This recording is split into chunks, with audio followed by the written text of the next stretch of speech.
What's up, guys? We got Samsung's Galaxy A57 here. We're going to be unboxing it, doing some comparison, all the comparisons that you guys want to see. Today, I'm just going to give you guys my first impressions and see what Samsung is doing. I paid $500 for this one.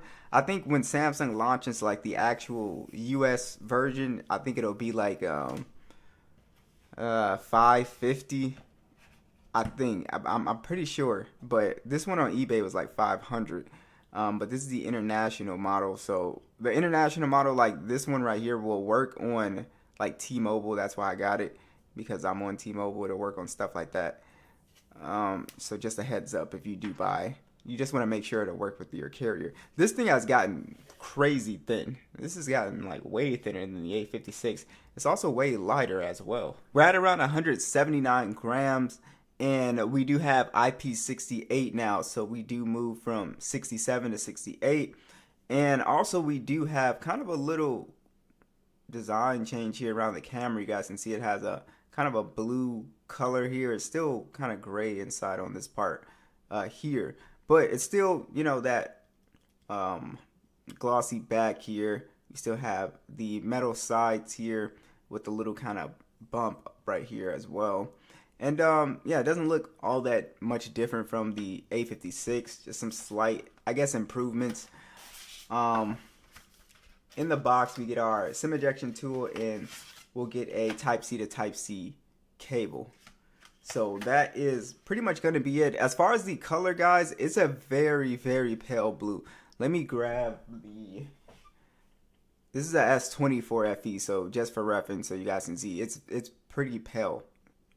Blue color here. Alright, so what's new with the display here? There's really not too much going on here. It still has a 6.7 inch Super AMOLED panel, but it's now the Super AMOLED Plus panel here. So basically we should get a bit of a sharper text. It should be a little bit more color accurate as well. So we have that full RGB on here. And yeah, really it looks, like I said, extremely similar to the A56. I have to put them side by side, but I don't really notice that much of a difference. We are, again, 6.7 inches, 1080p, 385 for the PPI. So nothing has changed there. We also do have an 88% screen to body ratio as well.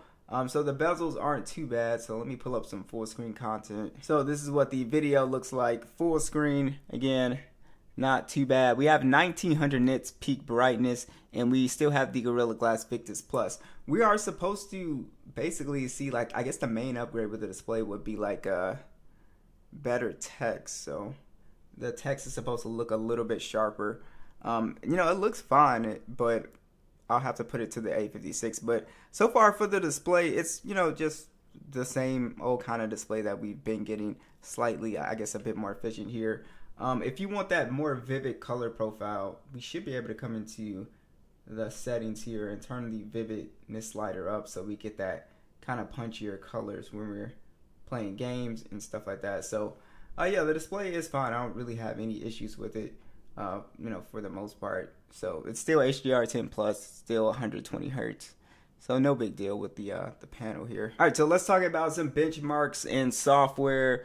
And this phone, it has One UI 8.5 out of the box here. There is a little update, I guess I need to update. But yeah, it's One UI 8 out of the box. This is January 1st, 2026, so it probably has a security update.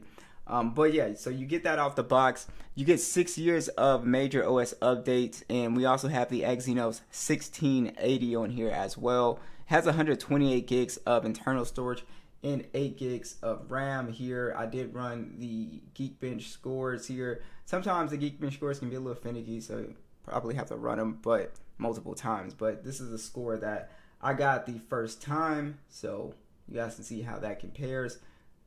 And here are your 3D Mark tests for a 1 minute Wildlife Extreme. So we got around 10 frames, and it looks like we're getting 7 to 12. So again, nothing like too crazy or impressive. Let's go ahead and see if we have at least 90 frames or anything new with PUBG settings. All right, so it looks like PUBG is still going to be playing at 60 frames on the A57, and we swipe over here. We get our kind of panel here that Samsung has that we can do some monitoring and screenshots and record and all that. But for the most part, it feels, pretty much like the A56, honestly, when it comes to the performance. It, feels like 60 frames is fine. So typically these A series phones are, especially the 50 models, you can come in here and play Call of Duty, PUBG, just fine. It's just anything that is going to be a little bit more intense. You're going to be better off with an older flagship, or, going up and maybe getting that S25 FE or a flagship phone or something like that. But yeah, these do fine if you're just trying to play a couple matches. And again, we'll kind of look at gaming a little bit more closely as I continue to use the phone. But first impressions, this doesn't feel realistically any different from the A56. All right, so I do want to talk about the software here. So 8.5, it has one new feature. It's not like that exciting of an update. I will do a probably more in-depth video, but we do actually have voice transcription now. So this is not on the A56. It should come to the A56 with 8.5, but basically you use AI to transcribe and translate voice and call recording. That is, pretty much the gist of it. And that is pretty much it. I really haven't found anything that new. Your Gemini is still here, of course. Your circle to search is still here. If you're, just kind of new to Android, you do have those features. And then also one thing that I really like about 8.5 is improved fingerprint accuracy. So let me show you guys. So when you go to fingerprints right here, and the fingerprint that you put, it now has an improved accuracy, which is really nice because sometimes when you register, it doesn't quite like hit it, I guess. But now that Samsung has added this in here, you can improve the finger, whatever finger you're on, right? So if you were struggling with the fingerprint reader, it does help a little bit. Like my biggest issue is if you do like this, try to get in. That's when if you come it's all, you have to do it like very flat. So I think that's where a lot of people run into issues with the fingerprint sensor. They're probably trying to do it like that.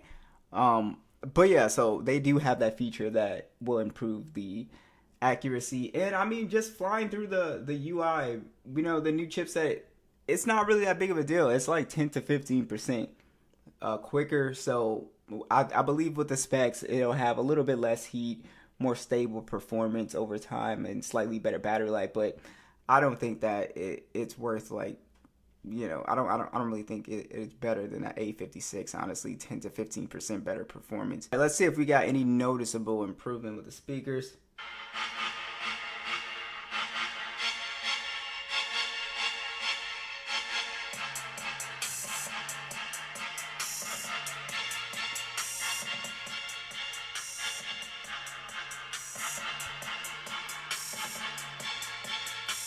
I have to put these side by side with the A56, but these speakers sound a little bit better. Like they don't have that cheap sound that the A56 has. Yeah, but I'm gonna have to just make sure you guys subscribe so you guys can stay up to date. These don't sound bad at all. They actually sound pretty solid. Hold on, I'm gonna hold it up to the mic.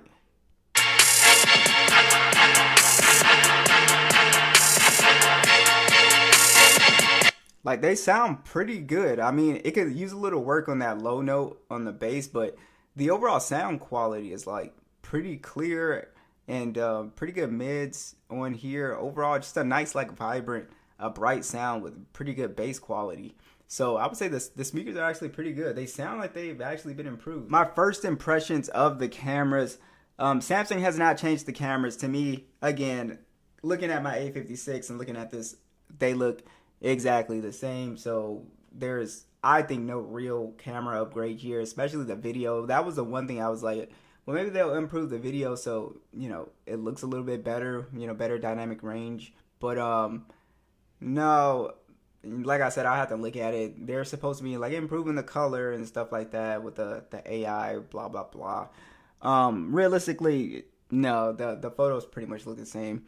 It's a 50 megapixel standard, 12 megapixel ultra wide, has a 5 megapixel macro, 4K 30. So unfortunately, no 4K 60. So I really like to shoot in 4K 60. So But that's fine. I think most people shoot in 30 anyway, or you can shoot in 1080 60. You have a 12 megapixel selfie that shoots in 4K 30 as well, and yeah, the pictures look fine. Like yeah, the pictures haven't really improved that much to me, but I would say the pictures still look pretty good. The A56 doesn't have bad cameras, and this one, like I said, has the same camera, so not bad at all. Very good consistency with the main lens and the ultra wide. It has a macro if you like those close up shots, and you know it'll fall apart basically with any type of zooming, right? So past 2 times, it'll start to look grainy and soft, and it'll just kind of fall apart. So you know it's not the best phone for zoom shots and stuff like that, but overall, it's a pretty good camera. I think for most people that buy like A series phones, they're just like point and click people, right? So you're gonna get a pretty nice shot, good detail, pretty solid colors on here actually too. So I think the cameras are fine. Samsung did not improve the battery size of this phone, so it still has a 5,000 milliamp hour battery. You have 45-watt charging on here. The A56 had very good battery life, very good standby time. I expect this to be somewhere around 10% better because of the chip efficiency just getting slightly better. But you know, a 10% increase in battery life is not anything crazy, realistically. So yeah, so you could expect like maybe heavy use out of this phone, or probably 6 to 7 hours of screen on time, and then kind of on a lighter use, you're looking at like 8 to 9 hours of screen on time. That's typically what you can expect. So very good battery life on these 56, 57 phones, even the 55. They've always had very solid battery life. So that's really what these phones are all about. Having a solid camera, solid battery life, pretty good software. And Samsung, they deliver, you know, that experience for the most part. Yeah, the price is a bit high for sure. Like the price is a bit high. There are a lot of other competitive, phones around that, because once you say 550, you're kind of pushing it, right? We're getting into that $600 range. Question is this a $600 phone? So be sure to let me know in the comments down below, and I'll catch you guys in the next one, or, you know, close to a $600 phone.